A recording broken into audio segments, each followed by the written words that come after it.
정직이 성도, 이런 제목으로 함께 은혜를 나눕니다.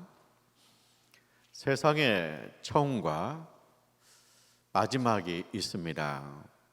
하나님이 천지를 창조하십니다. 세상의 처음입니다. 하나님이 창조하신 이 만물을 정리할 때가 있습니다. 그때가 세상의 마지막입니다. 세상의 종말입니다. 그래서 세상에는 종말이 있습니다. 베드로가 우리에게 가르쳐 줍니다. 만물의 마지막이 가까이 왔으니, 우리가 살고 있는 시대는 마지막 시대입니다. 종말의 시대입니다. 그래서 예수 믿는 성도는 이 마지막 때 어떻게 살아야 되느냐, 어떻게 종말을 대비해야 되느냐 하는 겁니다. 첫째, 기도하라. 만물의 마지막에 가까웠으니 너희는 정신 차리고 근신하여 기도하라. 기도합니다. 구체적으로 기도합니다. 구체적으로 기도합니다. 정신 차리고 기도합니다. 근신해서 기도합니다. 우리가 근신해야 기도가 됩니다. 현대 사회는 바쁘고 분주합니다. 이 바쁘고 분주한 시대를 사는 우리가 기도하려면 근신이 되어야 됩니다. 우리가 바쁘기 때문에 더 기도해야 돼요. 왜냐? 우리가 바쁘기 때문에 하나님 앞에 기도해서 하나님의 지혜로 세상 일을 질서 있게 지혜롭게 처리해야 돼요. 그래서 무엇보다도 마지막 시대를 사는 성도들은 하나님 아버지께 기도해야 된다. 하나님의 지혜로 세상을 살아야 된다 하는 겁니다. 그래서 근신하여 기도하라 그랬죠. 우리가 신앙생활 하면서 이 근신하는 거 그거 매우 중요합니다. 내가 생활을 관리하는 거 중요합니다. 그래서 우리가 근신하여 기도하라 그러죠. 유대 왕 히스기야 이야기입니다. 이제 히스기야 왕 때 아수르가 쳐들어왔어요. 그래서 지방의 성들을 점령합니다.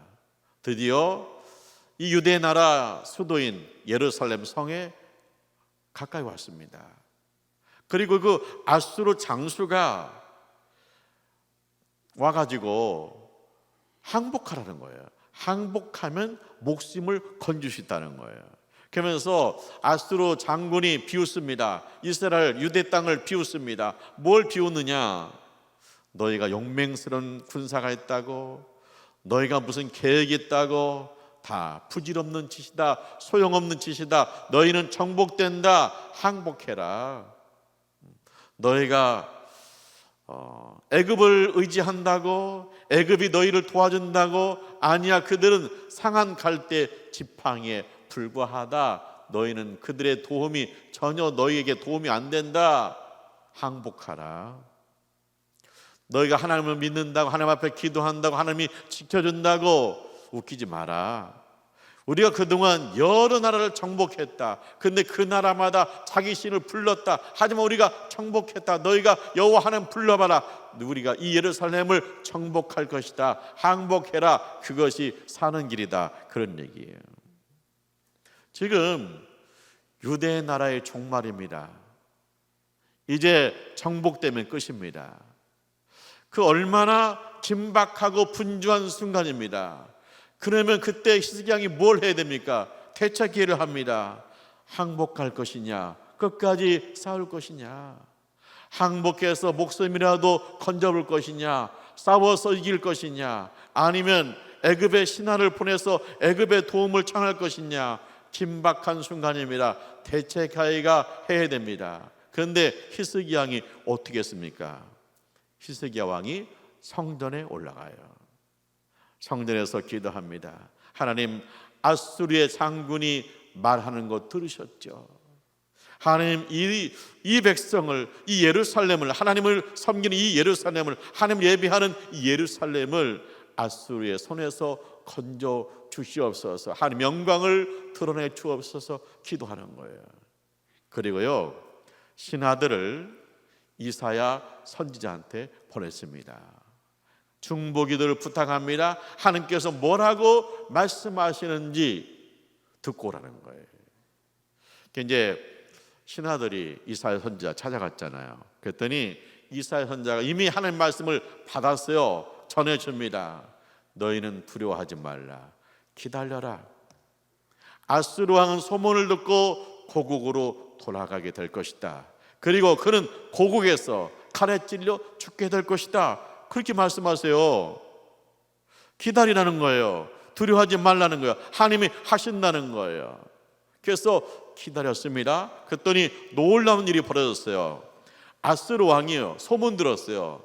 적군이 앗수르를 쳐들어왔다, 쳐들어온다. 소문 듣고 앗수르 왕이 돌아갑니다. 그리고 이 앗수르의 장군이 남아있잖아요. 근데 하나님께서 앗수르 병사들을 치니까 이들 또 퇴각합니다. 앗수르 왕이 자기 고국에 돌아갔잖아요. 돌아가서 자기가 섬기는 자기가 섬기는 신전에 들어가서 신을 경배하는데 아들이 칼 들고 와서 찔러서 죽였어요. 그리고 도망갔습니다. 다른 아들이 왕이 된 거예요. 자, 유대 나라가 마지막이다, 이러면 이제 종말이다, 그럴 때 뭐예요? 히스기야 왕이 근신해서 기도했습니다. 그때 하나님께서 기다리라고 했잖아요. 기다려서 승리했잖아요. 근데 만약에 기도하지 않고 대차기하고 뭐 하다가 그러면 우리가 성문 열고 항복하자, 항복할 뻔 알았잖아요. 아니면 또 우리가 싸우자 해가지고 기습 공격하자 해서 피를 흘릴 뻔 알았잖아요. 근데 히스기야 왕이 기도하니까 하나님의 응답을 받고 기다렸더니 자기들이 돌아갔어요. 하나님을 그렇게 우습게 여기던 앗수르 왕은 아들의 칼에 맞아 죽었어요. 우리가 이 마지막 때를 살면서 우리가 근신해서 기도해야 됩니다. 하나님의 뜻을 알아야 될 줄 믿습니다. 정신 차리고 기도해라. 우리가 운전할 때 정신 차리고 운전해야 안전 운전하죠. 그런 것처럼 내가 기도할 때 정신 차리고 기도해야 중언부언하지 않습니다. 하나님 앞에 기도하잖아요. 정신 차리고 기도해야죠. 그래서 마지막 때 기도하는데 정신 차리고 기도하라는 거예요. 조지 뮬러 목사님 있어요. 이분이 기도의 사람이죠. 이분이 친구 5명의 구원을 위해서 기도를 시작했다는 거예요. 근데 5년 만에 친구 1명이 예수님을 영접했어요. 이제 4명 남았어요. 10년 동안 기도했는데 10년 만에 친구 2명이 주께로 돌아왔어요. 10년 만에 3명이 구원받았습니다. 이제 2명 남았습니다. 이제 이 조지 물러 목사님이 계속 기도합니다. 25년째 되던 해 1명이 예수님 영접하고 교회 나왔습니다.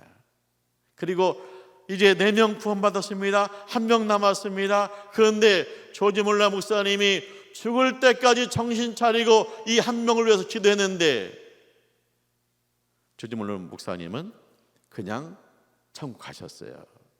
그런데 이분이 세상을 떠난 다음에 이 1명도 주께로 돌아왔다는 거예요. 그러니까 이 목사님이 정신 차려 기도한 거예요. 얼마나 이 친구들의 구원을 위해서 기도했는지 죽기 전까지 기도했더니 하나님께서 응답하셔서 뮬러 목사님은 죽었지만 그 친구는 주께로 돌아왔다는 거예요. 자, 우리가 자녀들을 위해서 기도합니다. 하나님, 우리 자녀들가 더 믿음이 좋아야 됩니다. 하나님, 깊이 기도해야 됩니다. 기도해요. 근데 가끔씩 생각날 때마다 기도하는 거는 뭐예요? 정신 차리고 기도하는 모습이 아니잖아요. 내가 정신 차리고 하나님 우리 자녀들이 신앙생활 타야 돼. 이 마지막 때에 저런 모습은 아니에요. 하나님 은혜를 주세요 하고 정신 차리고 계속해서 기도해야 되는 거예요. 우리가 친구를 위해서 전도하고 기도합니다. 몇 번 해봤습니다. 안 됩니다. 그것은 정신 차린 모습 아니죠. 뮬러 목사님 5년 동안 정신 차리고 기도했더니 5명 중에 1명이 돌아왔대잖아요. 우리가 적어도 전도한다, 우리가 전도해서 기도한다 하면 이 뮬러 목사님이 정신 차리고 매일매일 기도하면 하나님의 역사가 나타날 줄 믿습니다. 그래서 이 마지막 때 우리에게 제일 먼저 필요한 건 뭐냐? 기도하는 겁니다. 근신해서 기도하라. 그리고 정신 차리고 기도해라. 그래야 이 마지막 때 믿음으로 승리하게 될 줄 믿습니다. 두 번째, 사랑하라. 무엇보다도 서로 뜨겁게 사랑할지니 사랑은 허다한 죄를 덮느니라. 사랑, 구체적으로 사랑이 무엇입니까? 뜨겁게 사랑합니다. 덮어주며 사랑합니다. 우리가 마지막 때 뜨겁게 사랑해야 됩니다. 우리 시대는 점점 사랑이 식어가는 시대죠. 무덤덤한 시대입니다. 근데 적어도 예수 믿는 성도라면 이 마지막 때 가슴이 뜨거움이 있어야 된다는 거예요. 하나님을 뜨겁게 사랑합니다. 하나님께서 우리에게 은혜 주셨기 때문에 내 마음속에 뜨거움이 있어야 된다는 거예요. 뜨겁게 사랑하라는 거예요. 그 뜨겁게 사랑하는 모습을 베드로가 보여주었어요. 베드로가 예수님 배반하잖아요. 그리고 제자들과 함께 갈릴리로 내려가죠. 고향에 가죠. 그래서 이제 고향에 가서 고기 잡으러 나가요. 밤에 배를 몰고 나갑니다. 근데 물고기 없어요. 빈배로 새벽에 나오고 있습니다. 근데 그때 부활한 예수님이 찾아왔잖아요. 얘들아, 고기를 잡았느냐? 못 잡았습니다. 배 오른편에 그물을 던져라. 그물 던졌어요. 고기가 엄청 많아요. 근데 그때 요한이요, 알아봐요. 저분이 예수님이시다. 저분이 주님이시다. 그래서 요한이 베드로한테 말합니다. 주님이 오셨다. 그랬더니 베드로가요, 겉옷을 다시 입고 물속에 뛰어듭니다. 뛰어들더니 허우적거리면서 예수를 만나러 온 거예요. 이 베드로의 행동 속에 뜨거운 사랑이 있어요. 뭐냐? 자, 예수님 만나려고 가요. 그래서 이제 막 호수에 뛰어들어요. 호수에 뛰어들려면 겉옷을 벗고 뛰어들어야 되잖아요. 근데 겉옷을 벗고 있었는데 겉옷을 입고 뛰어들어요. 물속에. 왜냐? 그 베드로의 마음속에 뭐가 있냐면, 내가 주님을 만나는데 어떻게 벗고 만날 수 있느냐? 내가 주님을 만나는데 옷을 입고 가야지. 내가 주님을 만나는데 준비하고 가야지. 내가 주님을 만나는데 준비된 생태로 가야지 하는 마음이 있었기 때문에 옷을 입고 물속에 뛰어든 거예요. 그 베드로의 마음속에 주님을 향한 뜨거움이 있었던 거예요. 그 다음에 베드로가 배를 타고 있었잖아요. 그러면 배를 몰고 이제 호숫가에 가서 내려야 되잖아요. 100m 좀 남았잖아요. 그러면 배를 몰고 가야 되잖아요. 근데 베드로가요, 그 새를 못 참고요, 그냥 물속에 뛰어들어서 허우적거리면서 예수한테 오는 거예요. 왜? 우리식으로 하면 버선발로 뛰어나온 거예요. 베드로 마음속에 뜨거움이 있었다는 거예요. 주님을 향한 뜨거운 사랑이 있었다는 거예요. 그 뜨거움이 마지막 시대 우리에게 필요하다는 거예요. 이제 마지막이 가까우고 있다. 우리 이제 나이 드신 우리 교인들이 있는데, 내가 마지막에 가까우고 있다. 주님을 만날 때가 가까우고 있다. 그런데 나이가 드니까 뭐 허리도 아프고 눈도 침침하고 허리 아프고 눈도 침침하지만 내 마음속에 뜨거움이 있어야 돼요. 다시 만난 주님을 향한 뜨거운 사랑. 내가 가족과 우리 교회를 위해서 기도할 때 그 마음속에 뜨거움이 있어야 된다는 거예요. 우리 찬원님 권사님들이 그 안내 잘하잖아요. 근데 이제 처음에는 환영합니다 이렇게 환영합니다 이렇게 하다가 좀 시간이 가니까 목소리가 적어져요. 근데 이게 우리가 이제 그 환영합니다, 뭐 사랑합니다 인사하는데 덤덤하게 인사할 수 있고 또 따뜻하게 인사할 수 있고 뜨겁게 인사할 수 있잖아요. 그런데 여기는 뜨겁게 인사라는 거예요. 그러니까 격하게 인사라는 거예요. 그러니까 우리 찬원님 권사님들이 볼륨을 높여야 돼요. 환영합니다, 축복합니다. 뜨겁게 사랑하라, 뜨겁게 인사하라, 뜨겁게 맞이하라. 그것이 마지막 시대를 사는 성도의 자세라는 거예요.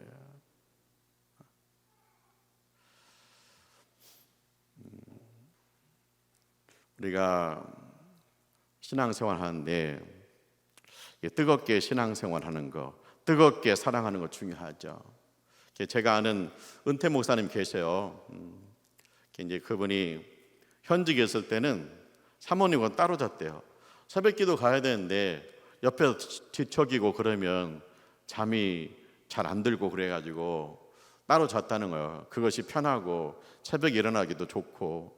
근데 이제 은퇴했잖아요. 그래서 이제 사모님하고 목사님하고 서로 얘기해요. 우리가 얼마나 산다고, 살면 얼마나 산다고, 이제 우리 한 침대에서 잡시다, 함께 잡시다. 그래서 함께 자니까 따뜻하고 좋대요. 뭐 중간에 화장실도 가고 그러지만 그래도 좋은 게 더 많다는 거예요. 우리가 얼마나 산다고. 내 인생의 마지막에 가까웠는데 우리 부부가 서로 사랑하고 따뜻하게 지냅시다 그랬더니 훨씬 더 이 부부가 더 친절해지고 아름다워졌다고 그렇게 말씀하시더라고요. 그래서 하나님께서 우리에게 말씀하십니다. 뜨겁게 사랑하라. 무덤덤하냐? 따뜻하게 사랑해라. 따뜻하게 사랑하냐? 더 볼륨을 높여서 뜨겁게 사랑하기를 축원합니다.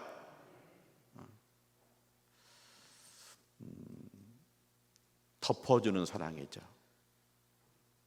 무엇보다 서로 사랑할지니, 뜨겁게 사랑할지니, 사랑은 허다한 죄를 덮느니라. 덮어주는 사랑이에요. 예수님이 베드로 덮어주죠. 베드로가 이제 허적거리면서 예수 앞에 나왔습니다. 그러면 한 번쯤 짚고 갈 수 있어요. 지나가는 이야기로 할 수 있어요. 베드로야, 네가 3번 나를 부인했잖아. 너 정말 나 모르냐? 어떻게 저주까지 할 수 있겠냐? 그렇게 그냥 한 번쯤 짚을 수 있어요. 그냥 지나가는 이야기라도 할 수 있어요. 근데 예수님께서 묻지 않아요. 그리고 오히려 예수님께서 베드로에게 말씀하십니다. 요한의 아들 시몬아, 네가 나를 사랑하느냐? 예, 내가 주님 사랑하는 내 마음 주님이 아시잖아요. 그래. 그런데 예수님이 베드로의 마음을 알고 있어요. 베드로는요, 예수님 부인하고 많이 울었어요. 예수님 부인하고 많이 후회했어요. 예수님 부인하고 회개하고 또 회개했어요. 그래서 예수님이 그 마음을 다 아시기 때문에 더 이상 묻지도 않아요. 그냥 덮어주시고 그리고 내 양을 먹이라고 사명을 주시고 있잖아요. 자, 우리가요 신앙생활 하는데 사랑 중에 좋은 사랑이 뭐예요? 덮어주는 사랑이에요. 우리 시대는 뭐예요? 탈탈 터는 시대예요. 그냥 사람을 놓고 탈탈 털어가지고 어느 날 그 사람이 사라지게 만드는 시대예요. 이런 시대에 성도라면, 마지막 시대를 사는 성도라면 뭐냐? 덮어주는 사랑이 필요하다는 거예요. 그 찬양 사역자 최용덕 간사님이 있어요. 이분이 많은 찬양을 작곡하고 작사했어요. 나의 등 뒤에서 일어나 걸으라, 낮은 해처럼 밤엔 달처럼, 우리가 즐겨하는 많은 찬양을 지었어요. 이분이 선교 찬양단을 구성하겠대요. 그래서 전국 다니면서 찬양 집회를 하는 거예요. 이분이 단장이에요. 이분이 리더예요. 근데 어느 날 싸움이 났어요. 자기 단원이 막 자기한테 덤비는 거예요. 따지고 드는 거예요. 그래서 막 화가 나가 둘이 막 싸웠다는 거예요. 그러나서 이 간사님이 사무실로 왔대요. 씩씩거리면서 온 거예요. 근데 시간이 좀 지나니까 자기 마음속에 성령님께서 감동 주시는데, 네가 먼저 가라, 네가 먼저 화해하라, 그런 감동이 오는 거예요. 그런데 이 간사님이 화가 덜 풀려가지고, 하나님, 아닙니다, 어떻게 나한테 그렇게 덤빌 수 있습니까? 사과한다면 지가 와서 사과해야지, 내가 뭘 잘못했습니까? 막 그러는 거예요. 그런데 7시에 들어왔는데 한 3시간 씨름하고 있는데 10시쯤에 팔소리가 들리더래요. 그래서 봤더니 그 싸웠던 친구가 찾아온 거예요. 그러니 이 친구가 바닥에 딱 무릎을 꿇고, 간사님, 제가 잘못했습니다, 저를 용서해 주세요, 그러더란 거예요. 근데 그 모습 보면서도 자기 속에, 그래, 네가 와야지, 인간 도리는 알고 있구만, 그렇게 했다는 거예요. 그래서 이제 이분은 갔어요. 그러고 나서 자기 마음속에 뭐냐면 책망이 오는 거예요. 무슨 책망이 오느냐, 네가 왜 먼저 가지 못했느냐, 네가 먼저 왜 사과를 하지 못했느냐. 그 뭐냐, 네 안에 욕심이 있다는 거예요. 그 욕심이 뭐냐, 이기려는 욕심, 자존심을 지키려는 욕심, 손해보지 않으려는 욕심이 내 안에 있다는 거예요. 예수 그리스도의 사람은 그 정과 욕심을 십자가에 못 박았느니라. 할렐루야.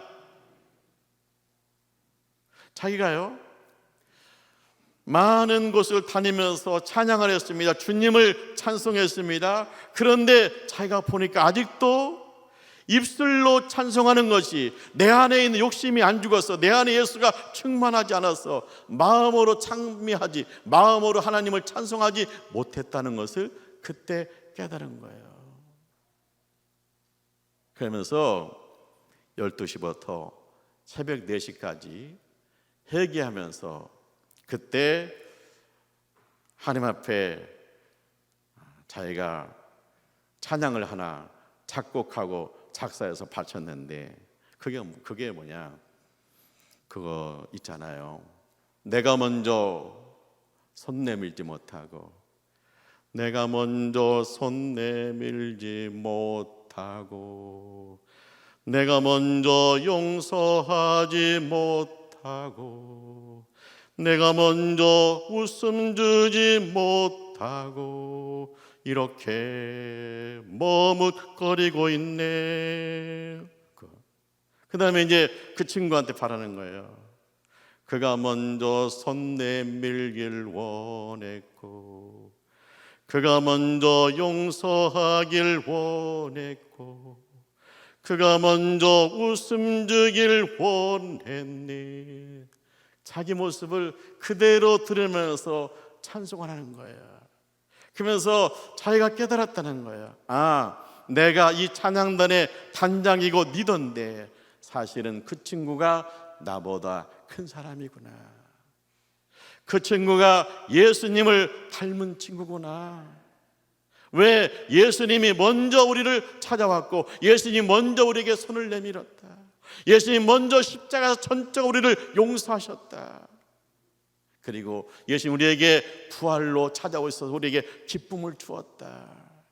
그런데 그 친구가 먼저 나에게 손 내밀었고, 그 친구가 먼저 나한테 용서를 빌었고, 그 친구가 나한테 기쁨을 주었으니까 그 친구가 예수님을 닮았구나, 자기가 깨달았다는 거예요. 그러면서 거기서 회개하고 입으로만 하나님을 찬송하는 게 아니라 회개하고 마음으로 하나님을 찬송하기 시작했다는 거예요. 사랑 뭐예요? 먼저 손 내밀어주고, 먼저 용서하고, 먼저 덮어주는 사랑이죠. 우리가요, 반성이 없는데, 회개하지 않는데 덮어줍니까? 그럴 수 있죠. 근데요, 싸우고 네가 와야 돼, 끙끙거리는 한 회개가 잘 안 돼요. 내가 덮어주면 그 덮어준 이불 속에서 그는 눈물을 흘리면서 회개하는 거예요. 언제 회개가 되냐? 내가 먼저 덮어주면, 그는 미안해서 내가 덮어줬을 때 그 덮어준 사랑 속에서 그는 회개하는 거예요. 그래서 우리에게 필요한 게 뭐냐? 덮어주는 사랑이에요. 예수님께서 나를 위해서 먼저 십자가에서 피 흘려서 예수의 피로 덮어주었기 때문에 나는 그 주님의 사랑 가운데서 회개하고, 나는 그 주님의 사랑 가운데서 믿음으로 세워진 줄 믿습니다. 할렐루야. 사랑하는 하나님의 가족 여러분, 베드로전서 4장 7절에서 10절에서 우리에게 두 가지를 가르쳐 줍니다.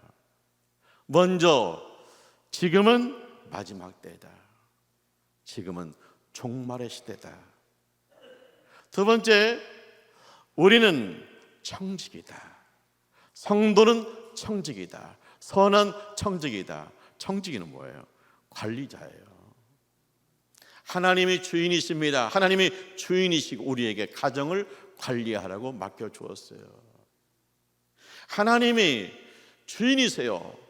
교회에게 하나님께서 세상을 관리하라고 맡겨준 거예요. 우린 관리자예요. 하나님께서 맡겨주었어요. 그러면 내가 하나님께 맡겨주어서 내가 관리하는데 어떻게 관리해야 돼요? 첫 번째, 기도하라. 정신 차리고 근신해서 기도해서 맡겨주신 하나님의 뜻대로 가정을 관리하고 세상을 관리하라는 거예요. 또 하나님께서 우리에게 가정을 맡겨주시고 세상을 맡겨주는데 주님의 사랑으로 뜨겁게 덮어주면서 가정을 관리하고 세상을 관리하라고 그렇게 말씀하고 있는 줄 믿습니다. 선한 청지기로서 깨어서 기도하고 뜨겁게 사랑하시기를 주님의 이름으로 축원합니다. 기도하죠. 할렐루야. 하나님을 찬송합니다.